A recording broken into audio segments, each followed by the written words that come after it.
keadaan senang, alhamdulillah. Dalam keadaan susah, alhamdulillah. Dalam keadaan sehat, alhamdulillah. Dalam keadaan sakit, alhamdulillah.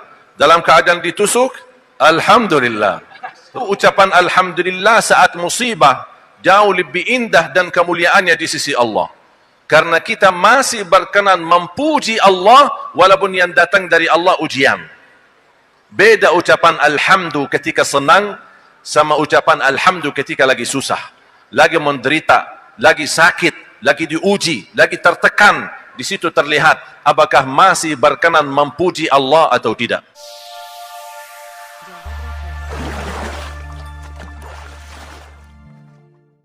Bismillahirrahmanirrahim.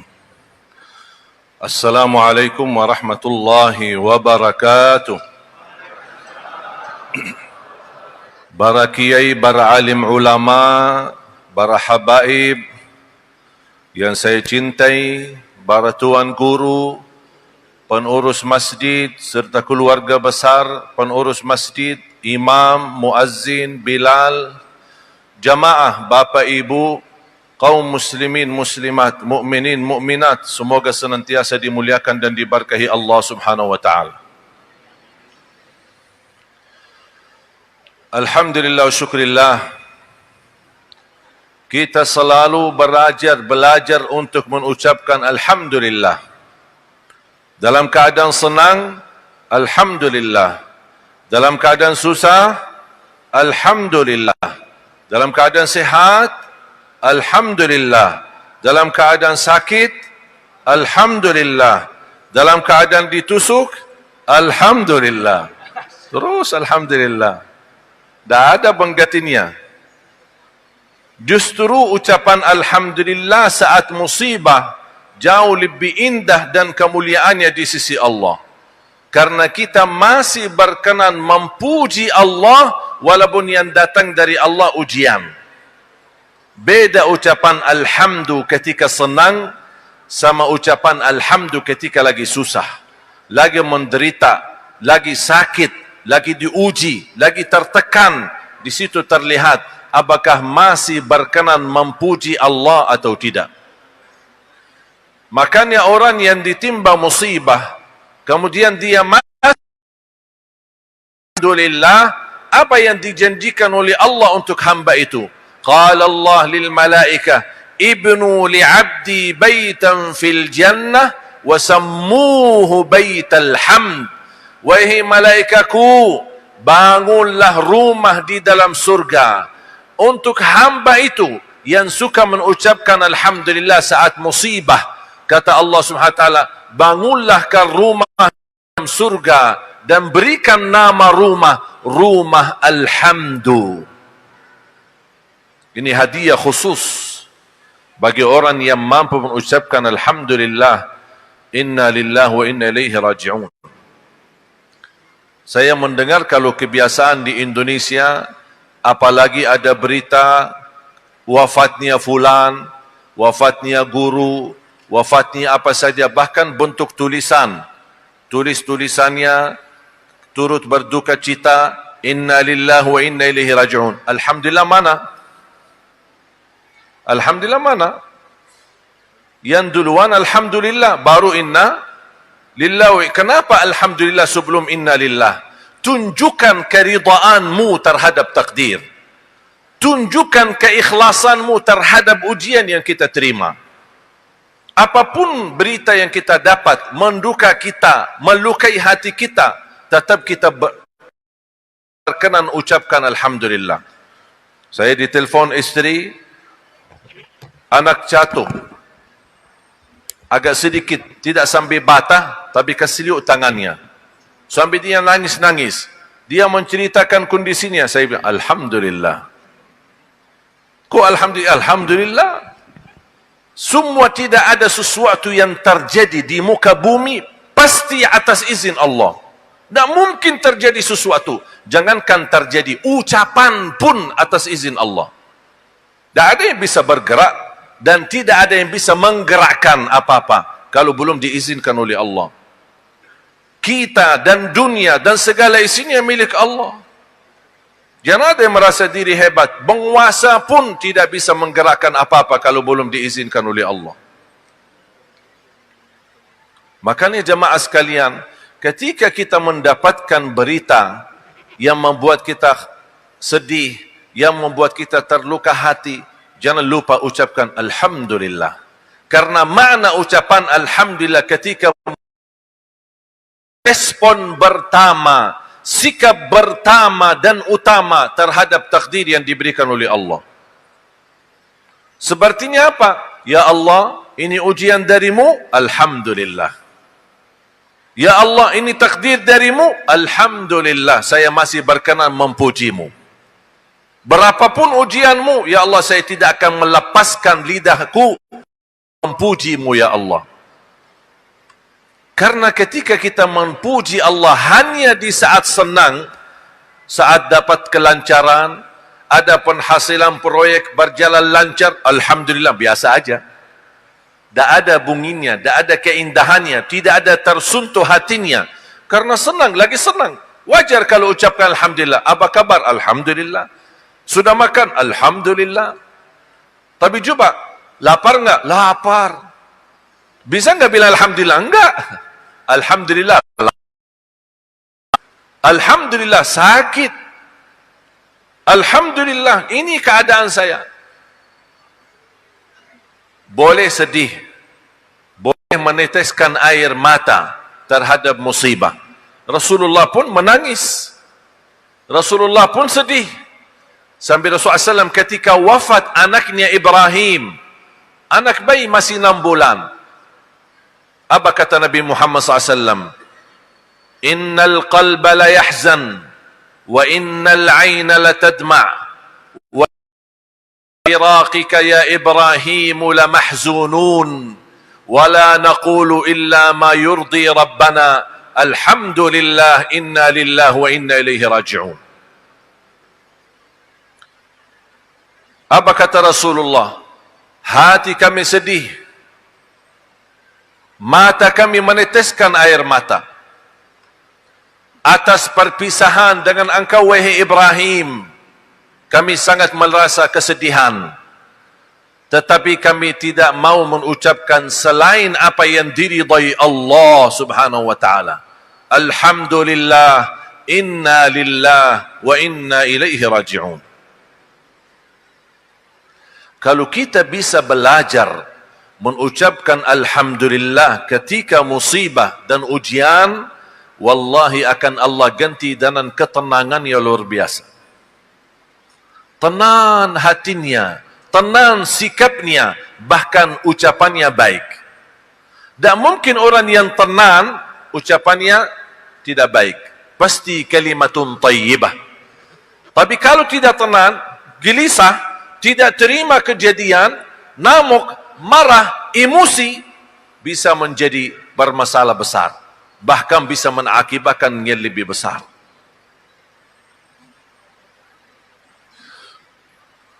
Saya pernah kejadian,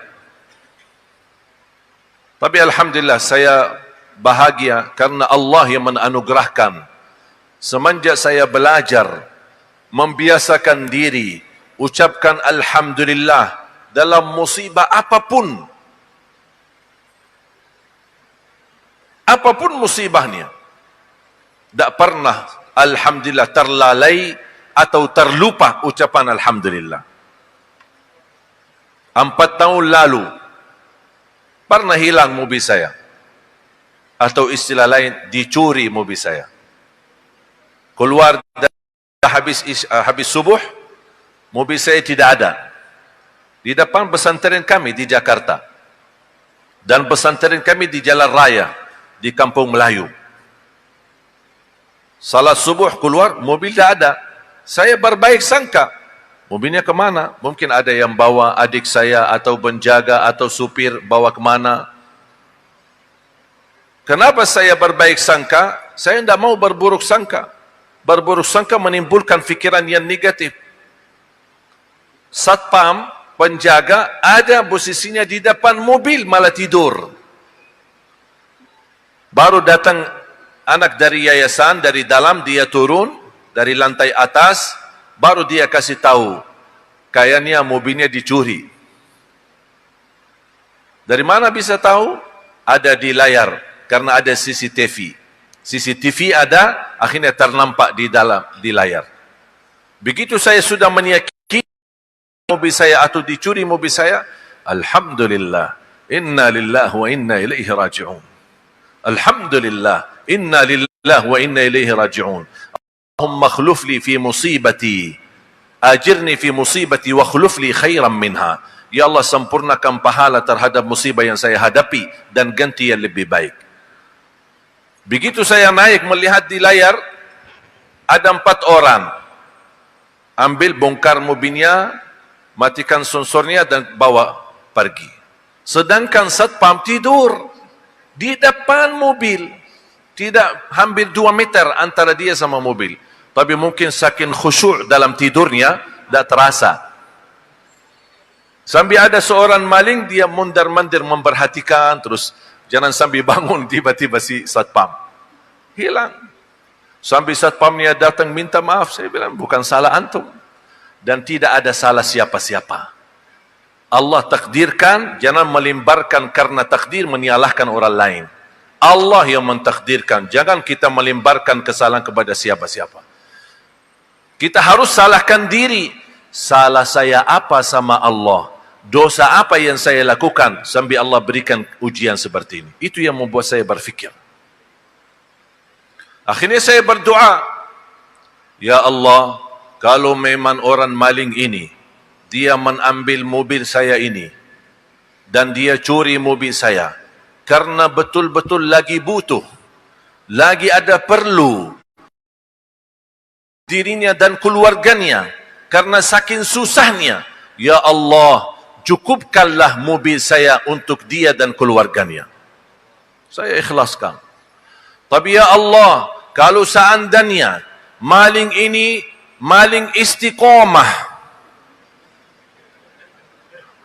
ya Allah, jadikan pencurian ini yang dia lakukan menjadi terakhir dan bukakanlah pintu taubat untuknya.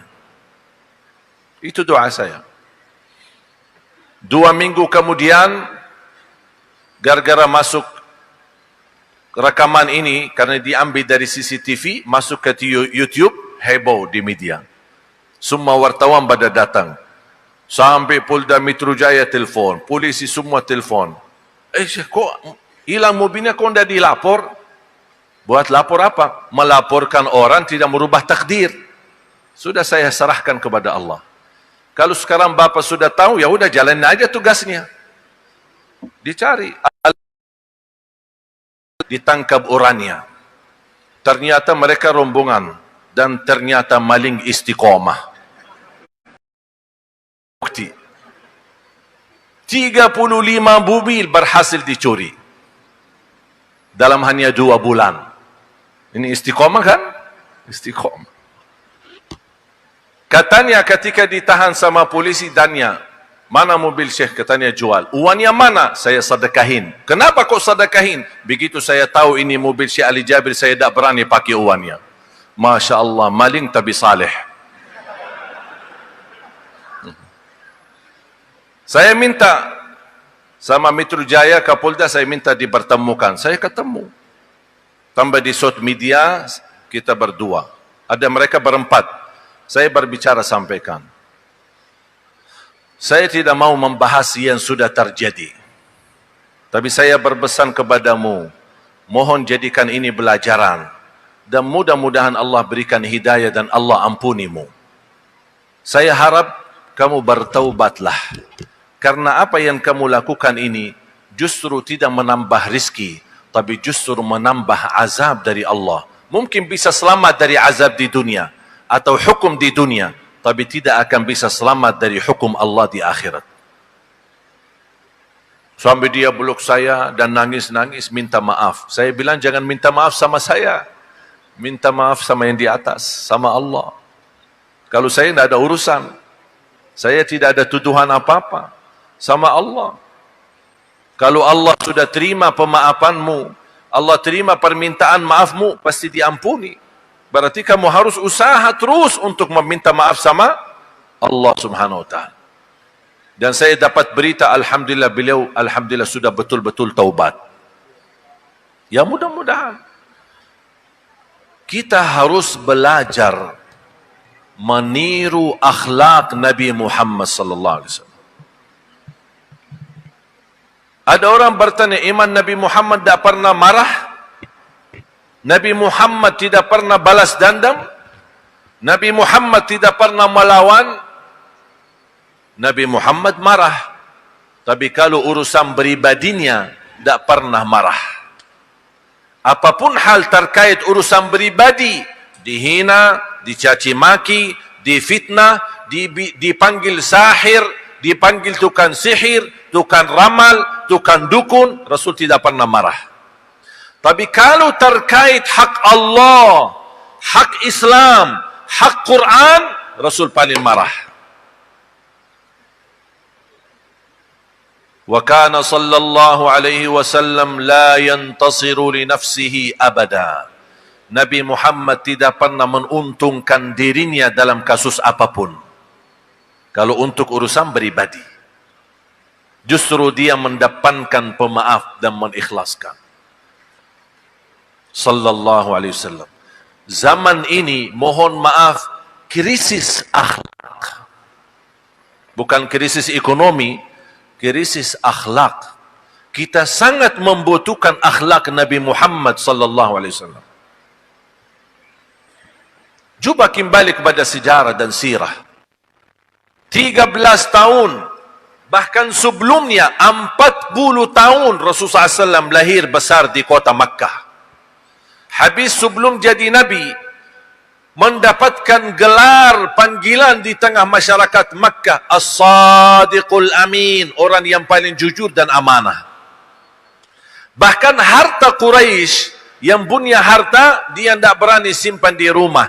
Dia bawa hartanya simpan di rumah Muhammad sallallahu alaihi wasallam. Kafir, kufar, mereka percaya Nabi Muhammad. Begitu turunnya wahyu di usia 40 tahun, Rasul menjadi Nabi dan membawa kalimah La ilaha illallah. Sebagian besar Quraisy tetap masih belum mau terima. Tetapi urusan harta masih mereka percaya Nabi Muhammad. Habis jadi Nabi, bahkan menjadi musuh bagi mereka. Tapi urusan harta mereka kenal 40 tahun. Nabi Muhammad tidak pernah mengkhianati. Makanya mereka masih titipkan harta kepada Nabi Muhammad. Urusan Islam, mohon maaf kami tidak terima, belum terima. Urusan harta, kami masih percaya amanah, titipkan amanah. Makanya ketika Allah perintahkan Nabi Muhammad berhijrah, habis 13 tahun di Makkah, bisa dikatakan gagal berdakwah, belum sempurna di Makkah. Makanya Allah pindahkan berhijrah ke Madinah, karena penduduk Madinah sudah sedia dan siap untuk membela Islam dan membela Nabi Muhammad SAW. Makanya Rasulullah memberitahu Nabi Muhammad tidak bisa dakwah lagi. Pun 13 tahun cahaya, tapi justru Madinah negara yang pertama negara Islam, bukan Makkah. Sampai 8 tahun lagi, berarti 21 tahun Makkah belum berhasil menjadi negara Islam. 8 tahun Rasulullah SAW di Madinah, baru tahun 8 kembali lagi ke Makkah, terjadi Fatah Makkah. Rasulullah SAW masuk Makkah sambil membaca A'udzubillahi minasyaitonirrajim, Bismillahirrahmanirrahim. Inna fatahna laka fathan mubina ليغفر لك الله ما تقدم من ذنبك وما تأخر ويتم نعمته عليك ويهديك صراطا مستقيما وينصرك الله نصرا عزيزا. Pertolongan dan kemenangan dari Allah yang sangat luar biasa. Fatah Makkah. Rasulullah SAW naik. Sebelum naik di pintu Ka'bah, Rasul dengan tongkatnya, ada 300 lebih pelihara dan batung yang ada di sekitar Ka'bah yang disembah oleh Quraisy. Sambil Rasul membawa tongkatnya dan tidak pernah menyentuh batung itu, hanya Rasul tunjuk. Wa qul ja'al haqq wa zahaqal batil innal batila kana zahuqa. Sambil tunjukkan tongkatnya, langsung batu dan jadi pasir tanah. 300 lebih habis. Baru Rasulullah SAW naik. Semua Quraisy yang selama ini memusuhi 21 tahun, perang Badar, perang Uhud, perang Ahzab, dan berbagai macam tantangan, Rasulullah SAW di atas pintu Ka'bah. Semuanya Quraisy kumpul, pimpinan Quraisy kumpul, dan semuanya tunduk. Menampak muka saja tidak berani, malu. Sambil Rasulullah bersabda, "Ma'ni fa'ilun bikum." Apa yang kalian kira akan apa yang saya lakukan? Apa yang akan saya lakukan? Kira-kira apa? Apa jawab mereka Quraisy? Akhun karim wa ibnu akhin karim. Kami kenal engkau Muhammad adalah saudara kami yang mulia, dari keturunan saudara kami yang mulia. Subhanallah, bahasanya kok sekarang jadi mulia.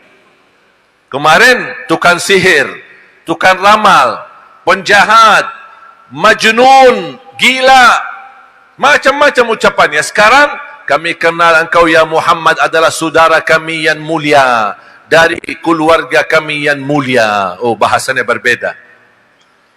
Karena Nabi Muhammad yang berkuasa sekarang. Begitu Rasul mendengar bacaan penyampaian itu, apa kata Rasulullah? Idhabu fa antumut tulaqa. Pergilah kalian, kalian dibebaskan. Allahu Akbar. Itu namanya setinggi-tinggi pemaafan ketika kita yang berkuasa. Ketika kita yang di atas, punya kemampuan balas dendam, punya kekuatan karena kita yang ada di atas, tapi kita lebih merendahkan diri kita dan memaafkan. Beda sama orang, dia kondisinya lemah, kondisinya susah, kondisinya di bawah. Ya udah, tidak apa-apa, saya maafkan Pak. Ini bukan namanya pemaaf, karena tidak bisa lawan.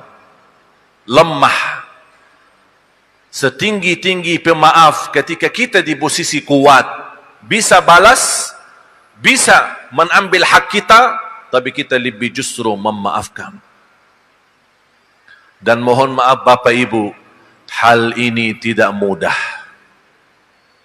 Butuh latihan, kebiasaan, terus diamalkan sampai terwujud akhlak Nabi Muhammad dalam diri kita.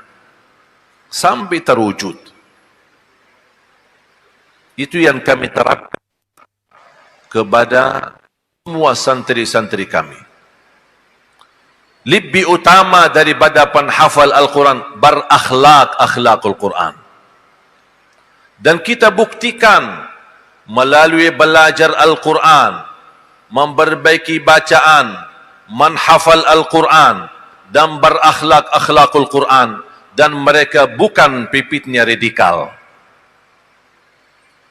Yang ucapkan kata Al-Quran, penghafal Al-Quran adalah dia belum pun hafal Quran. Kalau dia sudah hafal dan sudah akhlak-akhlakul Quran, tak mungkin bisa berkata seperti itu. Mungkin Al-Fatihah aja belum tentu bisa baca benar. Makanya apapun yang kita dengar seperti ini, masukin tangan telinga kanan, buang telinga kiri. Tidak usah dipermasalahkan. Anggap ucapan ini dari orang yang tidak tahu. Sudah selesai. Tapi sebaliknya, daripada kita melawan, kita justru menunjukkan, membuktikan Al-Quran bukan radikal. Justru Al-Quran rahmatan lil alamin. Al-Quran adil, Al-Quran kemuliaan, Al-Quran keselamatan, Al-Quran bertunjuk, Al-Quran kedamaian, Al-Quran kemakmuran, Al-Quran keberkahan, bahkan berlindungan dari segala keburukan. Tak ada habis, Al-Quran luar biasa. Dan satu-satunya kitab, bahkan satu-satunya ibadah yang hitungan ibadahnya berhuruf, bukan beramal. Dan Taurah, Injil, Zabur, Suhufi Ibrahim wa Musa, apapun agama maupun kitab yang lain, hadis qudsi, hadis Nabi, tidak mendapatkan nilai membacanya seperti Al-Quran. Hanya Al-Quran satu-satunya dibaca, berhitung setiap satu huruf 10 kebaikan. Setiap huruf. Tak ada ibadah, silahkan cuba cari. Salat, hitungan salat tidak dari setiap gerakan. Tidak dihitung gerakan ruku', gerakan sujud, gerakan zikir dalam salat, tapi hitungan total salat. 1 kali salat dapat 10 kebaikan. 5 kali dapat 50. Tapi kalau Quran, bukan 10 kali lipat dari total bacaan kita, tapi berhuruf. Dan menurut saya, ini promo dari Allah. Tahu kan promo? Biasa manusia suka promo. Kalau ada promo di mana-mana, kita langsung manfaatkan. Beli ini 1, dapat gratis 1. Ini promo kan? Allah kasih lebih dari dahsyat promonya manusia. Allah tahu manusia suka promo, makanya Allah kasih promo. Baca Al-Quran setiap satu huruf dapat 10 kebaikan. Tapi masih ada yang malas baca Quran. Manfaatkan promo manusia, tapi mengabaikan promo dari Allah. Bahkan berita gembira, ada qari'u wal mustami'u ajruhuma sawa. Yang membaca Al-Quran sama sima' mendengar, pahalanya sama. Setiap satu huruf 10 kebaikan. Berarti mohon maaf, tidak ada uzur lagi tidak memperhatikan Al-Quran. Dah bisa baca, masih bisa dengar. Tinggal kita tingkatkan. Ketika saya membaca manaqib Imam Syafi'i, salah satu di dalam manaqibnya, setiap Ramadan beliau khatam Al-Quran 60 kali. Berarti sehari berapa? 2 kali. Berarti anggap 60 juz. Bapak Ibu mazhab Syafi'i? Semua mazhab Syafi'i? Ahlus Sunnah wal Jamaah mazhab Syafi'i? Betul? Pasti? Yakin?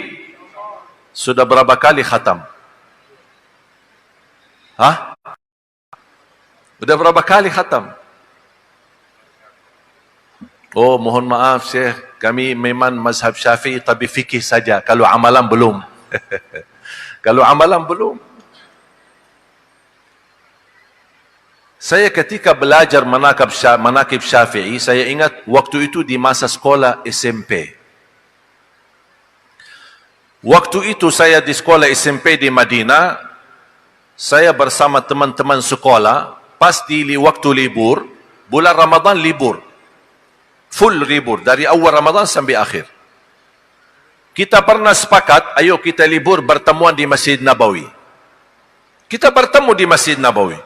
Dan sambil kita bicara, sambil kita berbicara, sudah ada sepakatan berlomba-lomba. Ayo, Ramadan kali ini kita punya target Al-Quran seperti Imam Syafi'i. Itu yang kita targetkan. Ini masih sekolah SMP sama teman-teman saya di sekolah di Madinah. Kita pas kumpul di Masjid Nabawi dari awal Ramadan, bukan pas i'tikaf, dari awal Ramadan sampai akhir. Dan kita terus membaca. Waktu itu saya ingat belum ada HP. Saya menggunakan alarm untuk menghitungkan waktu. Saya ingin tahu berapa lama bisa khatam. Begitu saya membaca Al-Quran sampai habis Ramadan. Walaupun saya gagal mendapatkan seperti Imam Syafi'i, tapi saya dapat ilmu. Apa ilmunya? Ternyata bisa khatam Al-Quran 30 juz dalam waktu 10 jam. Saya baca dalam bacaan standar, tidak terlalu cepat dan tidak terlalu lambat. A'udzubillahi minasyaitonirrajim. Bismillahirrahmanirrahim. Alhamdulillahi rabbil alamin arrahmanirrahim maliki yaumiddin iyyaka na'budu wa iyyaka nasta'in. Ihdinas siratal mustaqim siratal ladzina an'amta 'alaihim ghairil maghdubi 'alaihim waladdallin. Amin. Bismillahirrahmanirrahim. Alif lam ميم ذلك الكتاب لا ريب فيه هدى للمتقين الذين يؤمنون بالغيب ويقيمون الصلاة ومما رزقناهم ينفقون والذين يؤمنون بما أنزل إليك وما أنزل من قبلك وبالآخرة هم يوقنون أولئك على هدى من ربهم وأولئك هم المفلحون. Jaga tajwid, panjang pendek, wakaf ibtida, dan menjaga tidak terlalu cepat menurani tajwid dan tidak terlalu lambat berlama-lama. Begitu selesai, Bismillahirrahmanirrahim. Qul a'udzu birabbin nasi malikin nasi ilahin nasi min syarril waswasil khannas الذي يوسوس في صدور الناس من الجنة والناس. صدق الله العظيم. Saya lihat alarm. Karena itu belum ada HP. Saya lihat 9 jam 48 menit. Khatam 30 juz. Sedangkan ada orang hamba 24 jam susah 1 juz.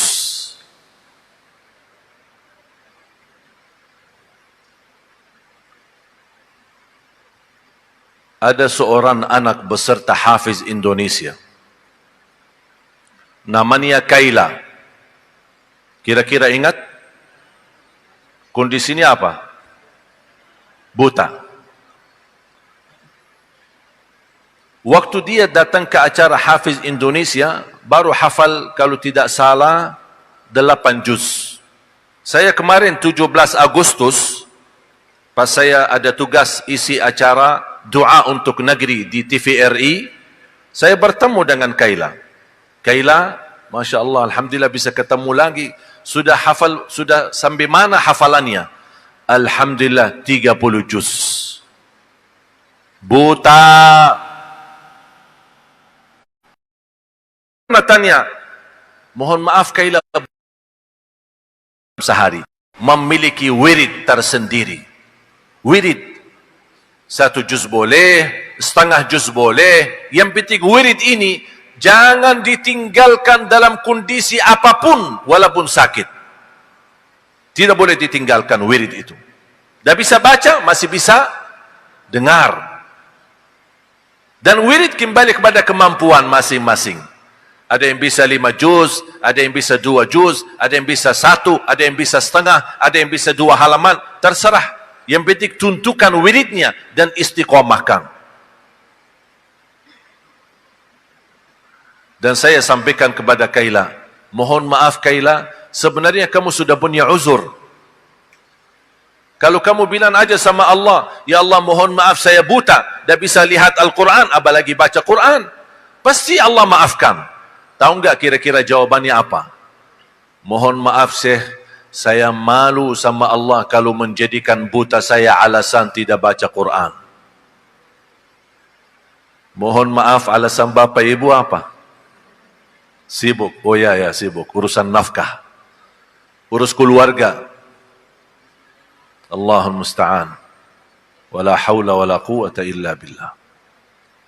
Saya mohon Bapak Ibu, jangan lewat 1 hari tidak baca Quran. Dan menurut saya, hari.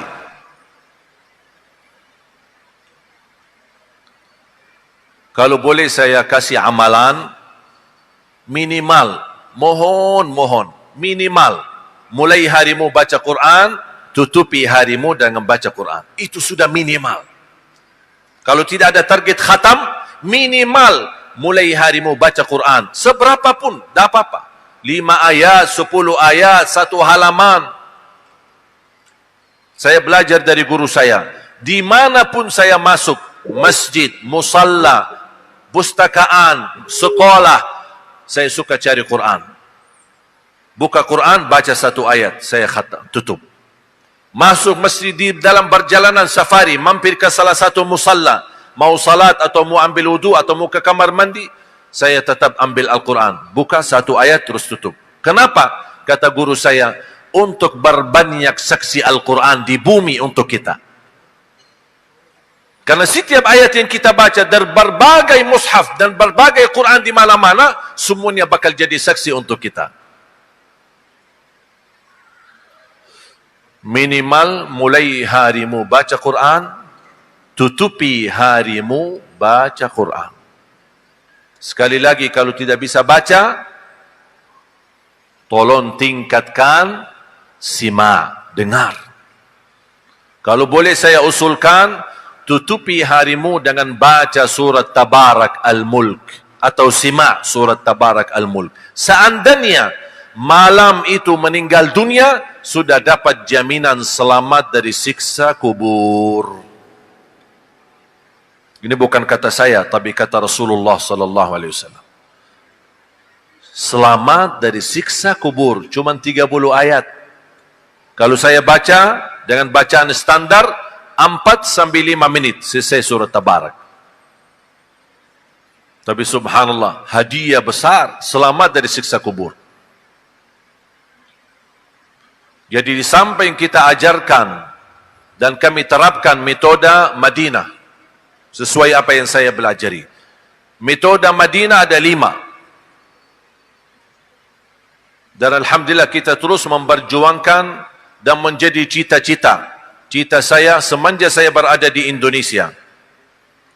Awal-awalnya masih belum bisa bahasa Indonesia. Masih saya ingat 2008. Cuman kata bagus saya tahu.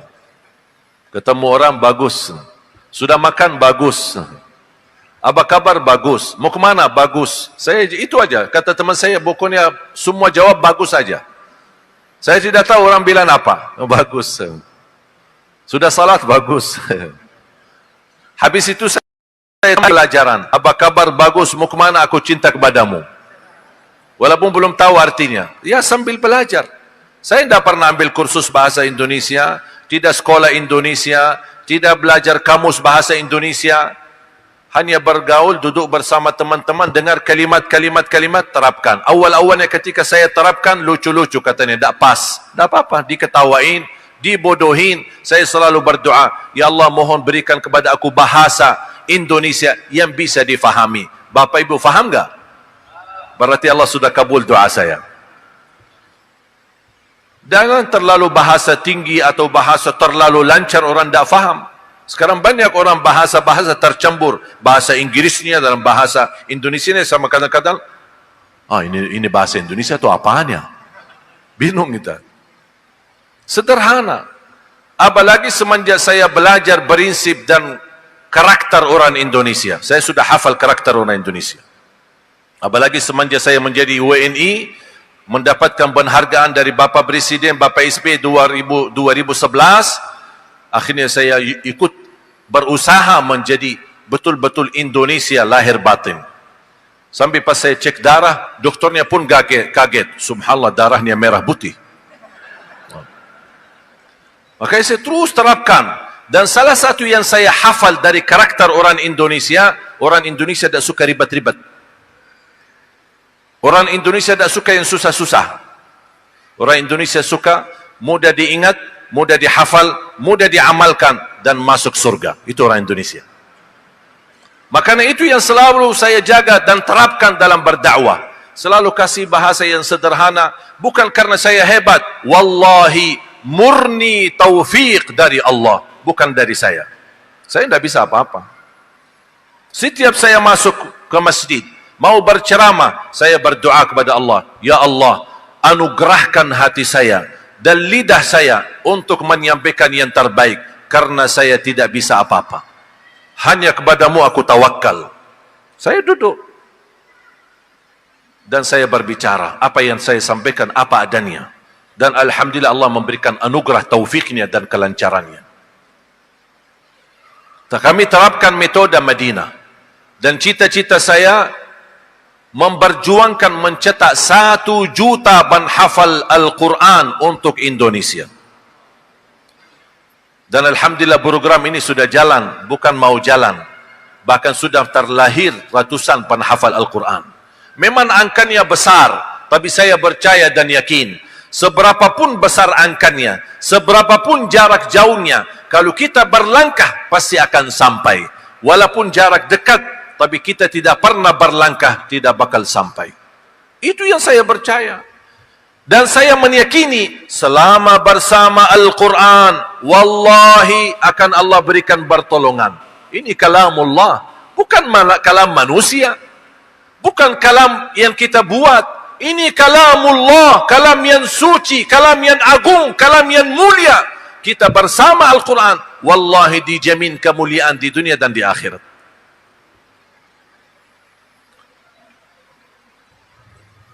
Metode yang Madinah yang kita terapkan, karena saya tidak berkeinginan banyak hafal tapi bacaannya belum benar. Sayang sekali, kebanyakan tempat belajaran Al-Quran, sampai saya menemukan banyak guru-guru. Kami punya, sudah buka pesantren, saya buka pesantren di sini, rumah tahfiz. Saya tanya, antum apa? Pimpinan pesantren ini. Saya ambil berdua. Boleh enggak kita masuk ke kamar berdua saja? Kan tidak enak di depan orang. Ya boleh. Saya mau bisik sama dia. Boleh enggak saya tes Al-Fatihah antum? Ini kan pimpinan pesantren, memimpin umat menghafal Al-Quran. Boleh enggak saya tes Al-Fatihah? Wallahi banyak salah. Gimana antum mau ajarin yang benar? Antum perlu diperbaiki. Al-Fatihah ada 14 tasjid. Qala al-Imam an-Nawawi 14 harfan musyaddadan fi surat Al-Fatihah. Kalau tertinggal 1 batal salatnya. Coba bayangkan. Banyak salah kita dalam membaca Al-Fatihah. Tidak sah imam berani maju kalau belum benar Al-Fatihah. Apalagi kalau masih bacaan Al-Fatihah, ha menjadi ha. Alhamdu. Alhamdu beda sama alhamdu. Alhamdulillah, segala puji bagi Allah. Alhamdulillah, segala kematian bagi Allah. Itu artinya. Gara-gara 1 huruf berubah total makna. Na'udzubillahi min dzalik. Jadi harus kita belajar. Makanya kami tingkatkan. Metode pertama, tahap awal, belajar huruf. Semakin mudah belajar huruf, akan semakin mudah lancar bacaan. Terutama huruf.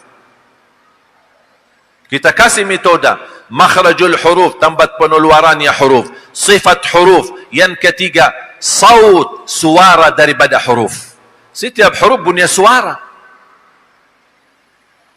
A'udhu, beda sama a'udhu. Ukurannya 2 jari. Kalau dimasukin ke mulut, tapi jangan gigit ya. A. Tapi kalau dilebar sedikit, A. Beda enggak suara? Salah. Pasti ada yang salah. Bismillahi. Anak-anak kita sekarang dengar bacaannya. Bismillahi. Salah. Bismillahi. Ajarin. Bismillahi. Salah lagi ketika kita ajarin anak-anak kita menjadi kebiasaan. Bismillahirrahmanirrahim. Alhamdulillah. Mengarit-ngarit hurufnya. Akhirnya lama-lama terbawa sampai jadi nenek. Sekarang kita dengar kadang-kadang dengan nenek-nenek. Bismillah. Karena kita salah belajar. Sekarang tolong tingkatkan. Boleh ajarin anak kita tapi dengan cara Bismillahi. Bismillahi, Bismillahi. Diikutin terus sampai dia bisa. Walaupun anak kita masih kecil, masih 2 tahun, tak apa-apa. Biasakan seperti ini, nanti dia akan tumbuh dengan bacaan yang benar. Bismillahirrahmanirrahim. Bismillahirrahmanirrahim. Jangan membiasakan. Bismillahirrahmanirrahim. Sampai akhirnya terbawa sampai assalam. Kalau saya masuk sekolah anak-anak menyambut Assalamu alaikum. Kenapa tidak bisa Assalamualaikum warahmatullahi wabarakatuh? Karena kalau masih dalam ucapan di luar Al-Quran masih bisa dan sah. Tapi kalau di dalam bacaan Al-Quran mengarit-garit hurufnya menjadi panjang, itu menjadi masalah. Makanya kita harus belajar. Mohon maaf, saya bukan bermaksud untuk saling menyalahkan. Tapi harus kita sadar. Membaca Al-Quran dengan benar, hukumnya wajib. Tapi menghafal Al-Quran, hukumnya tidak wajib. Sekarang banyak yang mengutamakan yang tidak wajib, tapi menabaikan yang wajib. Warattinil Qur'ana tartila. Bacalah Al-Quran sebagaimana Allah turunkannya, jangan rubah-rubah. Makanya kami tingkatkan tahap pertama, baca Al-Quran dengan huruf yang benar. Yang kedua, tahsinut tilawah, disambil sempurnakan tajwid. Yang ketiga, menindahkan suara. Yang keempat, menguatkan hafalan. Hafalan tahap 4. Bukan tahap pertama. Tahap 4 baru hafalan. Menguatkan hafalan. Hafal dan menguatkan hafalan. Banyak keluhan jamaah. Kami bisa hafal tapi cepat lupa. Baru masuk ke tahap inti yang kelima. Membaca Al-Quran di dalam salat maupun di luar salat sesuai bacaan Nabi Muhammad sallallahu alaihi wasallam. Mohon maaf, ada orang tanya, iman kita bisa baca Quran seperti Nabi Muhammad? Sangat bisa. Dan ada ilmunya. Bahkan ada ijazahnya. Ijazah ada 2 macam. Ijazah tulisan dan ijazah lisan. Ada guru menyampaikan ijazah. Saya bagikan ijazah kepadamu. Ada ijazah tulisan, sertifikat. Tertulis nama kita dan nama kita bersambung sampai Rasulullah sallallahu alaihi wasallam.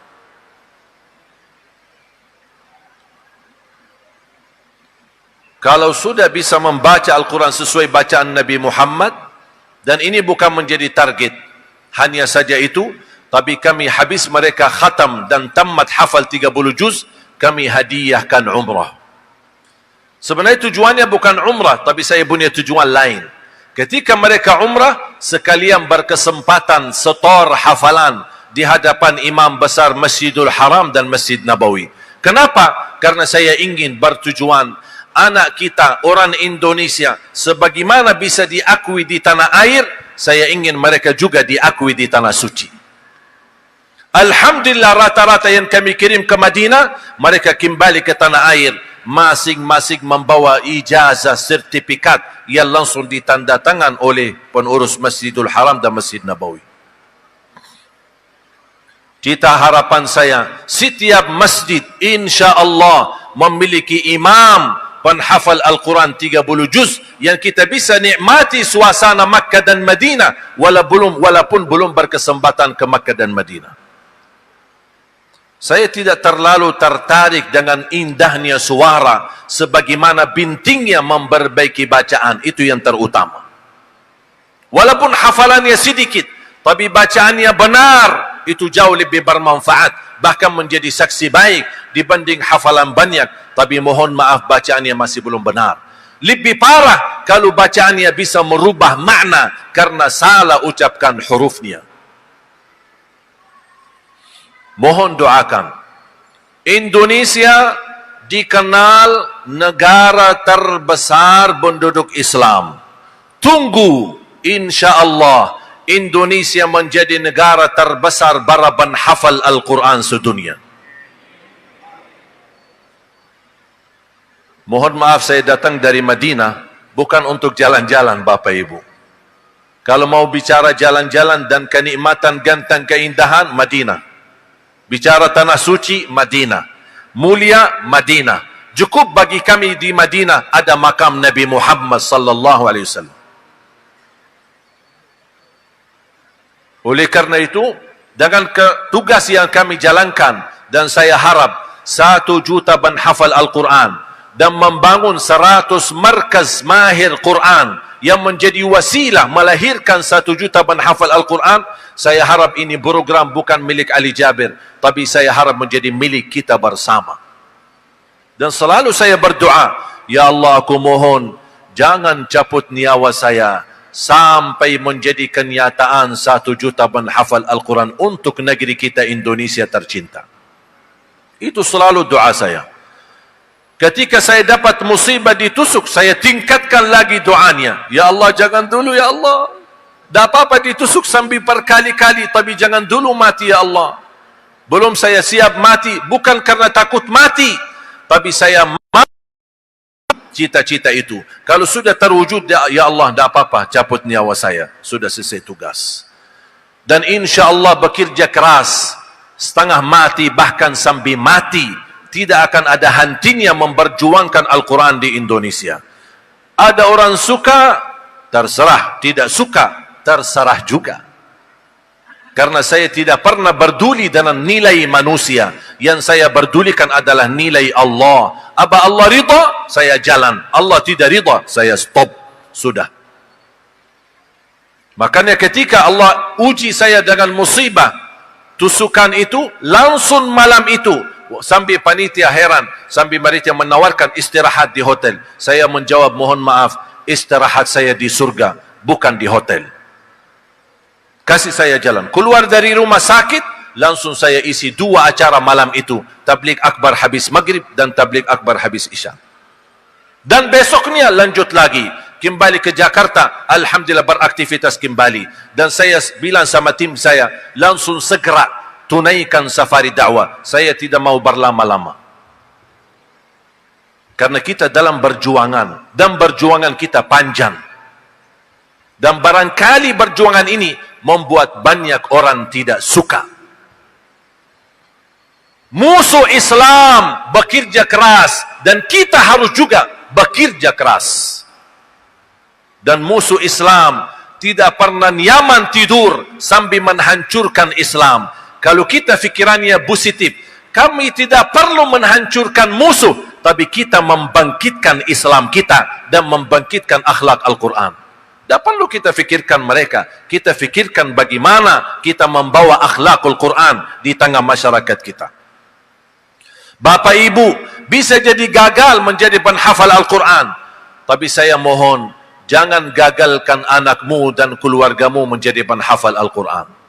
Kalau itu pun tidak berhasil, jangan gagalkan bagian hartamu, wakafmu, sedekahmu menjadi saksi baik untuk Al-Quran. Mudah-mudahan di hari kiamat, dari segi harta dan sedekah kita dapat syafaatnya Al-Quran. Karena orang yang mendapatkan syafaatnya Al-Quran bukan hanya orang penghafal, tapi termasuk orang yang memfasilitasi para penghafal. Dia mendapatkan pahala yang sama. Setiap satu huruf yang mereka baca, Allah salurkan pahalanya untuk kita. Luar biasa. Wallahi tidak ada rugi sama Al-Quran. Tidak ada rugi sama Al-Quran. Innahu laqur'anun karim. Sesungguhnya Al-Quran itu mulia dan memberikan kemuliaan. Bapak Ibu, mau enggak jadi orang mulia? Kuncinya jaga Quran. Jaga Quran. Perhatikan Al-Quran. Tingkatkan belajaran bersama Al-Quran. InsyaAllah jadi mulia di mata Allah, mulia di mata manusia, mulia di dunia dan mulia di akhirat. Mohon doa restu. Alhamdulillah dalam perjalanan safari dakwah kami luar biasa. Kemarin di Riau hampir 14 hari. Dan kami mendapatkan responnya luar biasa dari jamaah. Sambil saya bertemu sahabat saya Ustaz Abdul Samad dan saya melaporkan bagaimana luar biasa perhatian dari jamaah. Dan beliau mendukung dan bahkan meminta kalau bisa datang sekali lagi ke Riau, kalau bisa kita berdua safari dakwah di Riau bersama beliau. Itu pesan beliau. Karena saya tahu dan yakini, begitu perhatian jamaah, alhamdulillah kita mendapatkan berita gembira akan suksesnya, bahkan akan kita berhasil. Karena satu tangan tidak akan bisa mewujudkan cita ini. Tapi kalau kita berjamaah, insya-Allah dengan mudah Allah akan segera memberikan pertolongan untuk kita semua. Ini amal salih bagi kita bersama. Perjuangan kita bersama. Mudah-mudahan kita bergabung menjadi ahlul Quran di dunia dan ahlul Quran di akhirat. Bahkan di Manado, ketika safari dakwah, saya mendapatkan perhatian luar biasa. Saya tidak duga. Karena mungkin Bapak Ibu kan tahu kondisi di sana antara Islam dan non-Muslim. Tapi luar biasa. Perhatian, mensupport sedekah dan infak, bahkan wakaf, luar biasa. Termasuk juga di Batam. Dan insyaAllah salah satu target kami, membangun markaz yang menjadi pusatnya penghafal Al-Quran di Batam. Terus kita berjuang yang terbaik untuk masyarakat Indonesia. Kenapa saya memperhatikan Al-Quran? Karena insya-Allah Al-Quran akan mempersatukan kita. Al-Quran akan membawa kemakmuran negeri kita. Al-Quran akan membawa keberkahan dalam kehidupan kita. Bahkan Al-Quran membawa keselamatan kita di dunia dan di akhirat. Amin ya Rabbal Alamin. Mohon doa restu. Sebelum saya tutup doa, doakan.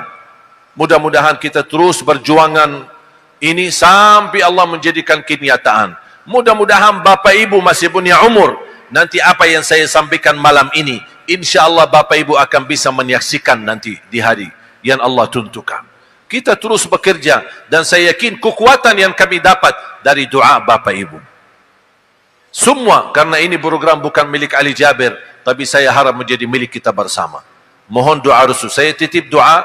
Setiap Bapak Ibu doa, tahajud, salat, dimanapun anda berdoa, mohon dengan sekali, mohon dengan hormat, mohon dengan rasa cinta saya kepada Bapak Ibu, tolong doakan kami. InsyaAllah kalau besok kita meninggal dunia, Allah masih berikan cahaya Al-Quran di negeri kita Indonesia, karena kita sudah tinggalkan generasi akhlakul Quran.